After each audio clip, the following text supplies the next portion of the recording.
Assalamualaikum warahmatullahi wabarakatuh.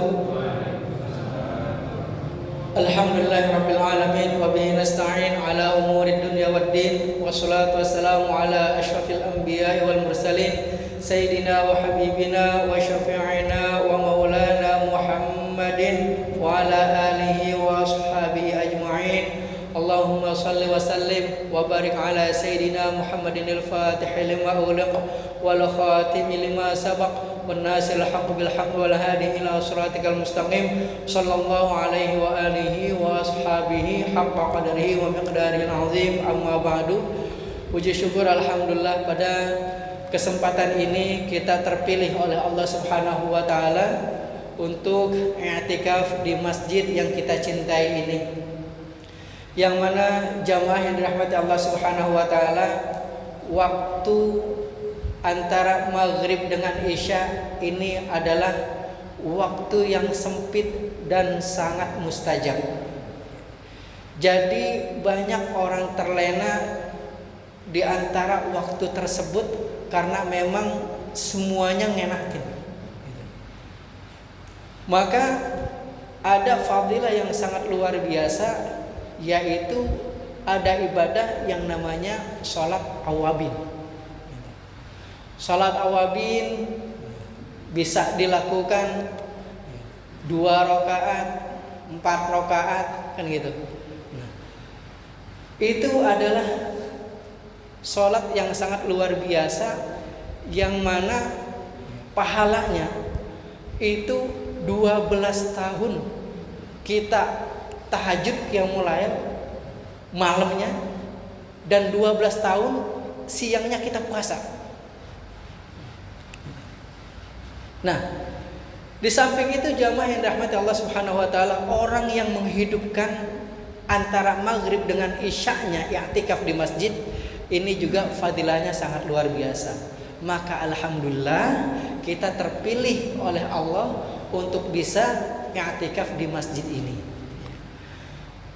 Menuntut ilmu adalah salah satu ibadah, yang mana di dalam kitab Ihya Ulumuddin, di sana fadilahnya sangat banyak sekali diterangkan. Orang yang berjalan menuju tempat menuntut ilmu itu sama seperti orang berjihad di jalan Allah, yang mana kalau mati itu sama seperti matinya orang berjihad. Malaikat, tumbuh-tumbuhan, pohon-pohonan, semua yang kita lewatin semua bertasbih minta ampun. Ampunin dia ya Allah, dia mau ibadah, sampai kita pulang pun seperti itu. Alhamdulillah, maka jangan sampai kita enggak pede. I'tikaf di masjid itu harus pede, karena pahalanya insya Allah sangat luar biasa, baik kita mendapatkan keberkahan di dunia maupun di akhirat kelak. Gitu. Maka ada ulama yang ditanya,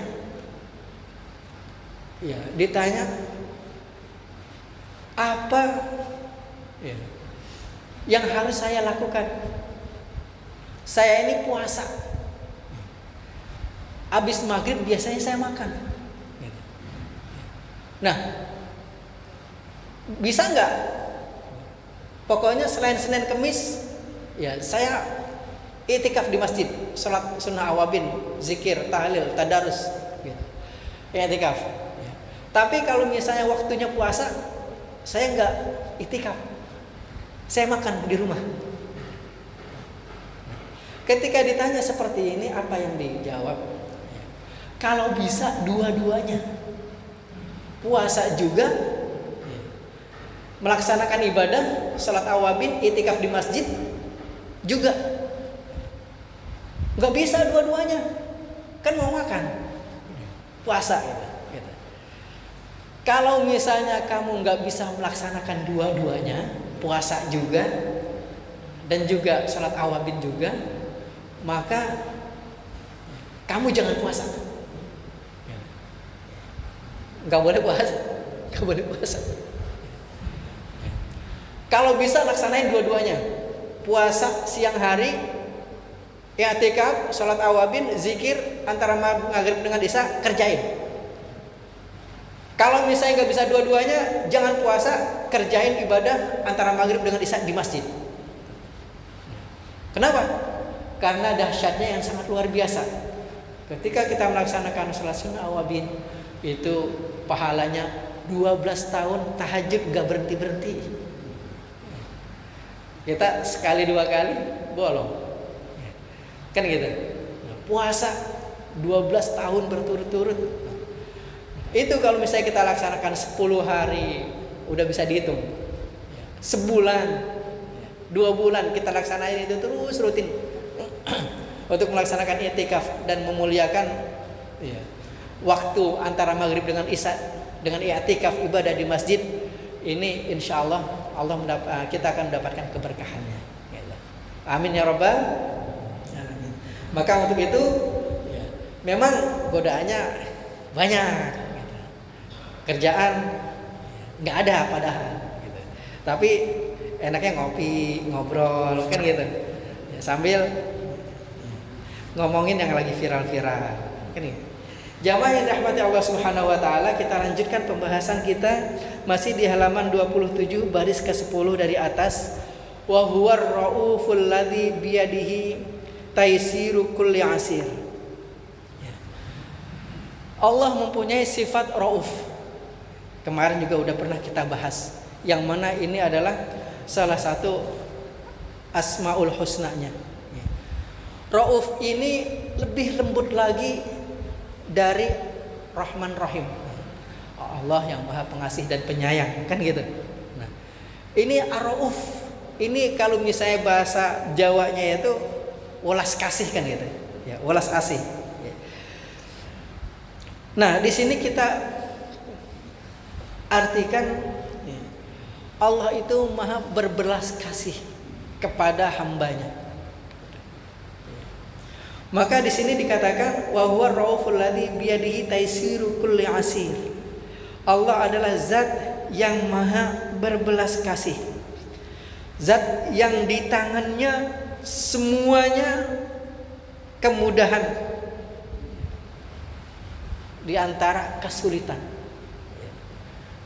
Bagaimana sulitnya hidup, bagaimana sulitnya mencari nafkah, bagaimana sulitnya ini dan itu dan lain sebagainya, Allah yang Maha memudahkan segala-galanya. Fastami', maka dengarkanlah, wa tafham jiddan bayana hadhil khaslah wa tanabbah, dan juga sadarlah, wa tafham jiddan, dan juga pahami secara penuh bayana hadhil khaslah, penjelasan pekerti ini. Jadi di sini kita dalam mendapatkan ilmu itu yang pertama dengar, terus sadar, habis itu faham, setelah itu baru kita tahu. Ketika kita membaca ayat suci Al-Quran, di sana banyak sekali kisah-kisah nabi-nabi beserta umatnya, dan juga pastinya ada umatnya yang bandel-bandel dikasih tahu di situ. Di dalam kitab suci Al-Quran. Di sana ada kisahnya Nabi Nuh dengan bandelnya, sampai-sampai istri dan anaknya Kan'an pun nggak mau ngikut dakwahnya Nabi Nuh. Saya lebih suka naik gunung yang tinggi dibandingin naik kapal di tengah-tengah padang pasir. Orang stres kali, jauh dari laut, bikin kapal gede, disuruh naik. Kalau kita ada yang bikin kayak gitu, kira-kira viral apa kagak? Di Kemang nih, jauh dari laut, dari Tanjung Priok, bikin kapal gede. Udah jamaah Masjid Ar-Rahman, ayo naik kapal sini. Lah ini orang stres kali ya. Jauh dari laut, kalaupun banjir cuma di Antilop doang, Kemang nggak banjir, kita disuruh naik kapal. Zaman dulu kayak gitu. Inilah sebuah keyakinan kepada Nabi. Kamu yakin sama Nabi apa kagak? Kalau yakin sama Nabi, naik. Kalau kagak, cari perlindungan yang lain. Di antara sekian yang membangkang, istri dan anaknya pun ikut membangkang. Babe stres, bikin kapal, disuruh naik. Mau banjir dari mana? Gitu kan? Akhirnya daripada naik kapal, kalaupun ada banjir bah, saya akan mendaki gunung yang tinggi, saya nggak akan tenggelam. Kan dikisahkan kayak gitu. Akhirnya ketika waktu tiba, air dari laut naik ke atas, dari perut bumi keluar, dari celah-celah gunung keluar, semuanya mengeluarkan air sehingga gunung yang tinggi pun tenggelam. Ini umatnya Nabi Nuh yang naik kapal adalah orang-orang pilihan. Dia nggak berpikir ini Nabi stres. Dia nggak berpikir bahwasanya ini nggak masuk akal, nggak masuk logika. Tapi karena keyakinannya kepada nabinya, apa yang dikatakan nabinya dia naik, akhirnya selamat. Begitu juga kisah bagaimana Nabi Musa dan Fir'aun. Di sana banyak sekali kisah-kisah yang menjelaskan orang-orang yang bertakwa kepada Allah ikut apa yang diperintahkan nabinya, insya Allah selamat. Nggak usah pakai logika. Kenapa? Karena agama dengan filsafat itu beda. Kalau filsafat semuanya harus masuk logika. Kalau enggak ada keterkaitannya dengan akal, logika, ini enggak diterima oleh ilmu filsafat. Gitu. Kalau mau ke Pondok Gede harus ada kendaraan, harus ada jalur. Kalau misalnya dari Kemang nyilang langsung nyampe Pondok Gede, pakai kendaraan enggak, jalan kaki enggak, kok bisa nyampe? Nah ini enggak diterima sama logika, enggak terima sama filsafat. Akan tetapi agama ada. Maka ketika Isra Mi'raj, nah itu diuji lagi tuh. Siapa yang percaya Nabi bisa sampai Sidratul Muntaha? Nabi dibilang stres. Jangankan ke Sidratul Muntaha, dari Mekah ke Baitul Maqdis, Aqsa, itu aja udah dibilang stres. Apalagi sampai naik ke atas langit. Tapi siapa di sana yang percaya? Sayyidina Abu Bakar Siddiq.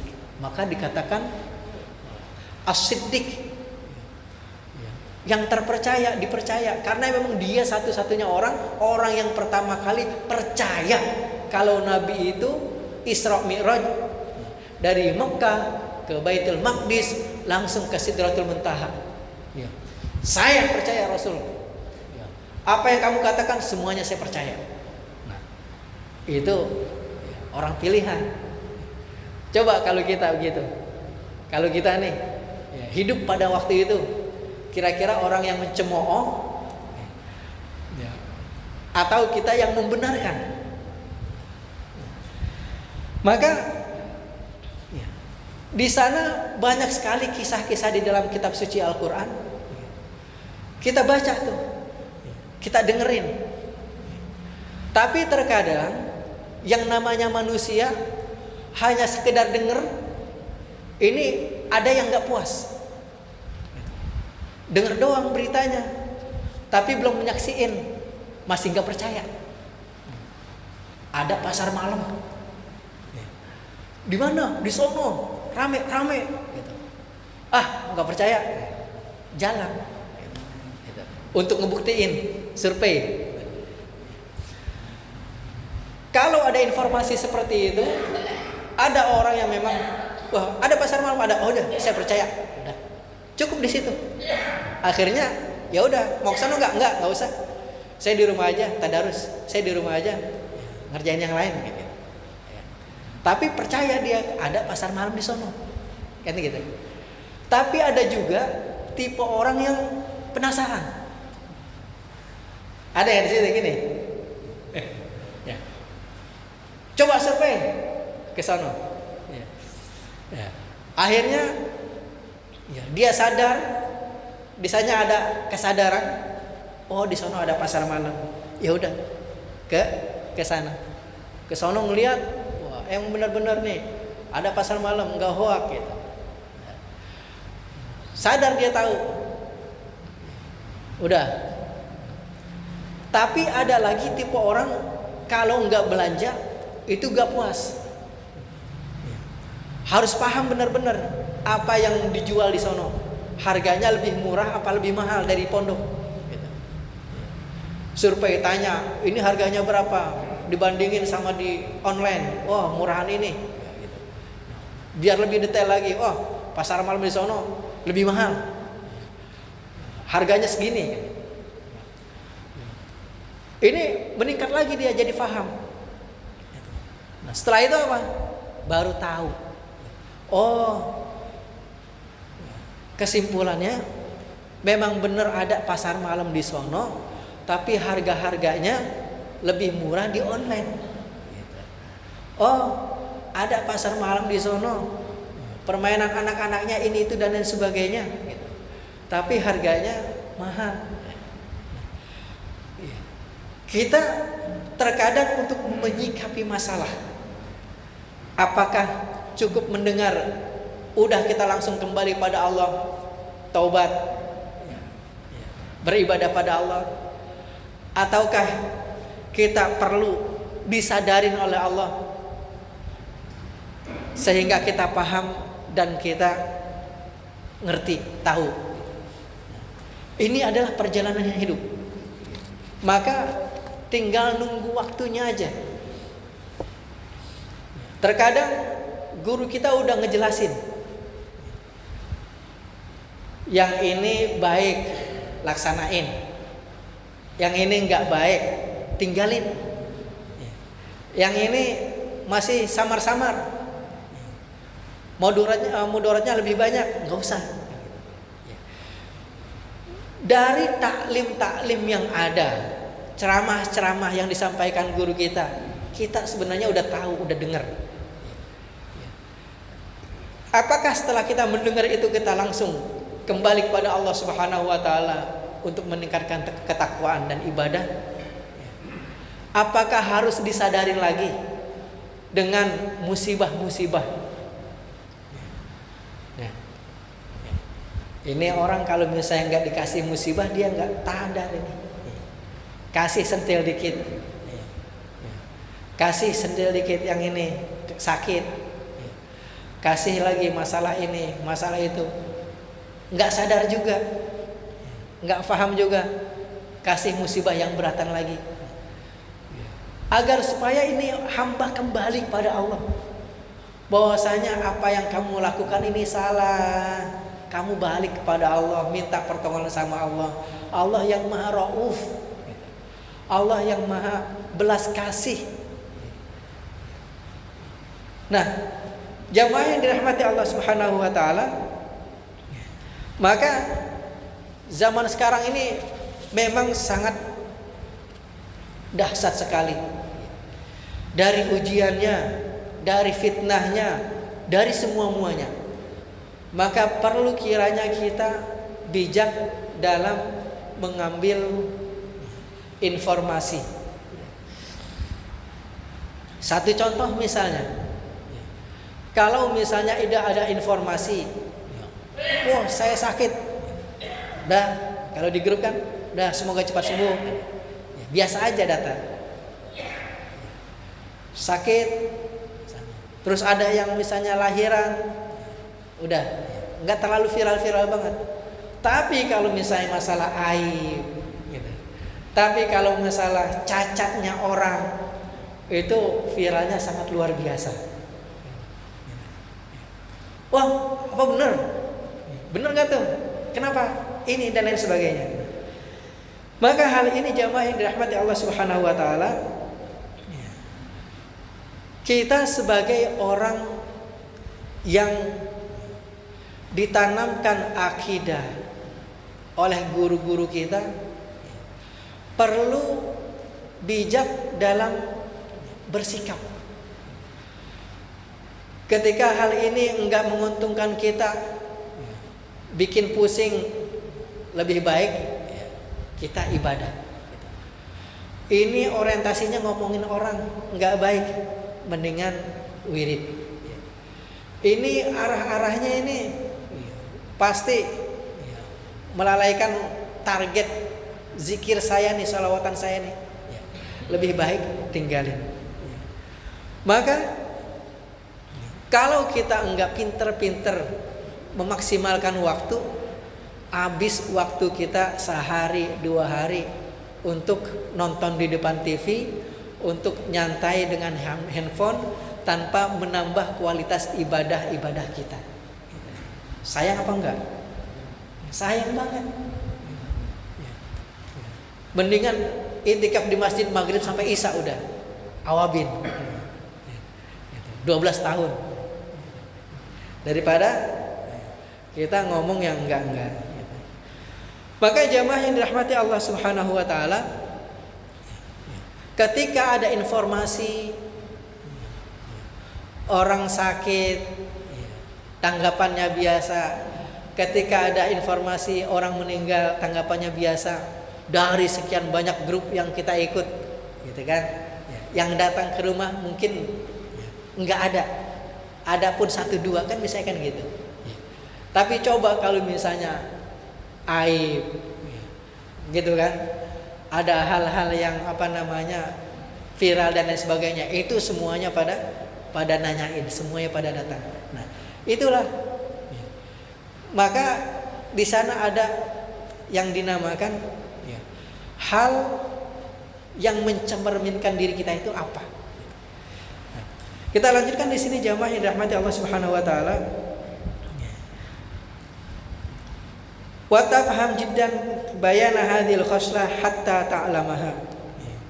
Kita disuruh sungguh-sungguh untuk memperhatikan penjelasan ini sehingga kita dapat mengetahuinya. Bahwasanya takwa itu memang salah satu yang kita bangga-banggakan, yang kita prioritaskan dalam kehidupan kita di dunia ini. Kalau kita nggak prioritaskan, mau kapan lagi? Maka cepat-cepatlah kita perbaiki amal ibadah kita. Thumma tashammar lil qiyami biha. Selanjutnya bersiap-siaplah untuk merealisasikan ketakwaan ini. Kalau kita udah ngerti, paham bahwasanya takwa ini adalah bekal hidup kita nanti di akhirat kelak, hakul yakin bahwasanya ibadah kita ini adalah yang bisa menyelamatkan kita di alam kubur, menyelamatkan kita nanti ketika timbangan, menyelamatkan kita nanti ketika jembatan di Sirat, dan juga yang akan menyelamatkan kita nanti antara surga dan neraka. Maka kita perhatikan takwa kita. Wasta'in billahi azza wa jalla hatta ta'lama bima ta'lam. Lalu kita mohon pertolongan kepada Allah Subhanahu wa taala hatta ta'lama bima hatta ta'mala bima ta'lam. Kita minta pertolongan pada Allah Subhanahu wa taala sehingga kita melakukan apa yang kita ketahui. Sekarang kan kita udah tahu nih bahwasanya bekal hidup adalah takwa. Nah, sekarang kita minta pertolongan pada Allah. Ya Allah, berikan saya kekuatan, berikan saya kemudahan untuk bisa mengamalkan apa yang saya tahu. Hatta ta'mala ma ta'lam. Minta pertolongan pada Allah sehingga kita bisa melaksanakan apa yang kita tahu. Terkadang tahu doang, kalau kita tidak amalin sia-sia. Al-ilmu bila amalin kasyajari bila thamarin. Ilmu, pengetahuan, sesuatu yang kita udah tahu, kalau kita tidak amalkan, sama seperti pohon yang enggak berbuah. Kita tahu fadilahnya sholat sunnah awabin, 12 tahun puasa di siang hari, 12 tahun sholat qiyamul lail, tapi kita enggak laksanain. Nah, akhirnya apa? Sama seperti kita miara pohon, setahun 2 tahun rindang gede, yang mana kita harapin buahnya, tapi dia enggak berbuah. Berbuah pun asem. Kesel enggak? Ya ampun, ini pohon bacang, tungguin 5 tahun asem, suwe kan gitu. Akhirnya tebang. Kalau kita nanam pohon pinang, yang kita harapin apanya? Batangnya kan gitu. Kalau kita nanam pohon buah, yang kita harapin apanya? Buahnya. Yang kita tanam bunga-bunga, yang kita harapin dia tumbuh bunga warna-warni yang indah dan cantik kan gitu. Nah, ini kita nanam pohon buah biar supaya dia berbuah. Tapi udah sekian lama kita tungguin gak berbuah, kesal apa kagak? Rugi gak? Rugi. Itu sama seperti ilmu yang kita udah tahu tapi kita gak amalin. Tahu fadilahnya sholat sunnah awabin seperti itu, tapi kita nggak amalin. Nah, ini sayang. Ulama aja nggak bilang lebih baik sholat sunnah awabin dibandingin puasa. Ini puasa kagak, sholat sunnah awabin kagak. Ngopi iya, gitu. Nah, ini sayang. Maka di sini wasta'in billah, minta pertolongan pada Allah. Kalau sekedar tahu, semuanya tahu. Tapi kita minta sama Allah yang maha menggerakkan. Ya Allah, Engkau yang maha menggerakkan. Ini hamba pengen perbanyak ibadah. Mudahin ya Allah, gampangin buat i'tikaf, gampangin buat sholat, gampangin buat sedekah. Karena kalau Allah enggak gerakin, enggak jadi. Punya duit, tapi kalau Allah enggak gerakin untuk sedekah, enggak keluar. Punya waktu duha, tapi kalau Allah enggak gerakin kita sholat duha, enggak sholat. Padahal ada waktu kosong. Ada waktu untuk berzikir, ada waktu untuk baca yasin, ada waktu untuk sholawat. Tapi kalau Allah enggak gerakin, itu tasbih nyangkut aja. Kalau kita pegang sekarang nih, jangan-jangan udah pada berdebu. Kan gitu. Allah yang maha kuasa, maka di sini wasta'in billah, minta pertolongan pada Allah biar supaya tangan ini mudah untuk buka Al-Quran, biar supaya tangan ini mudah untuk bertasbih, biar tangan ini mudah untuk cepat-cepat wudu, batal wudu lagi, batal wudu lagi. Dawamul wudu itu juga sunnah. Masuk angin, batal wudhu lagi.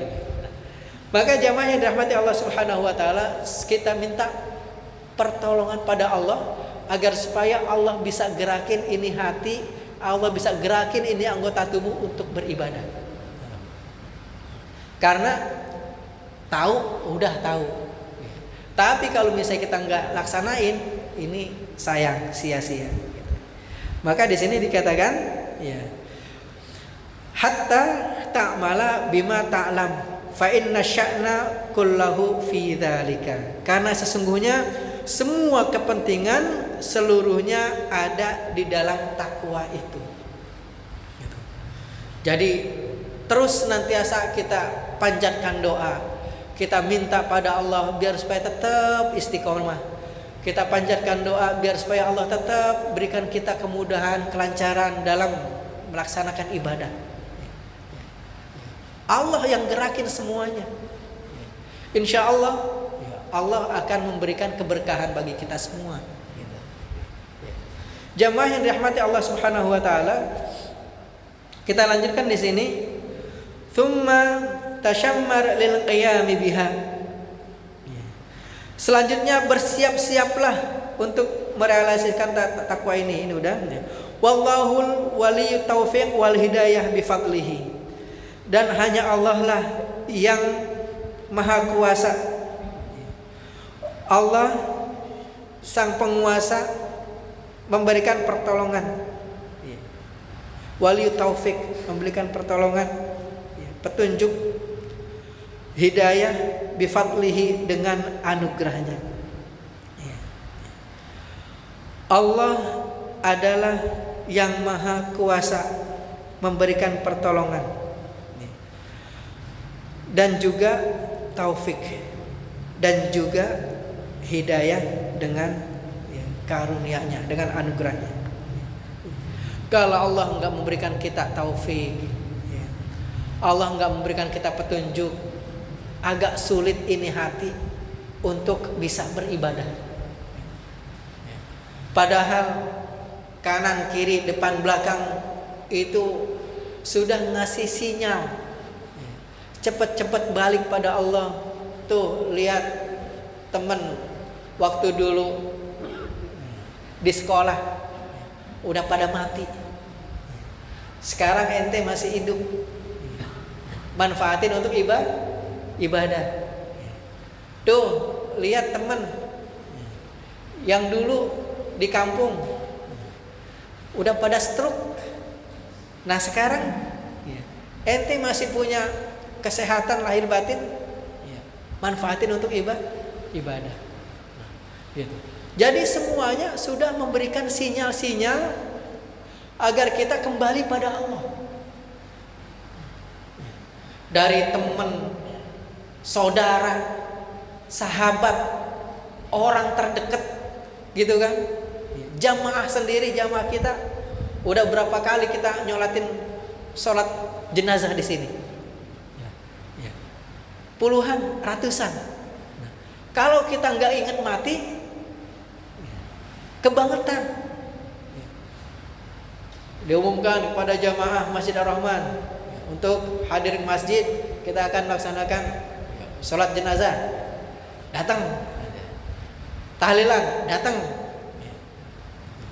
haul, datang. Itu kalau misalnya kita nggak ingat mati, kebangetan.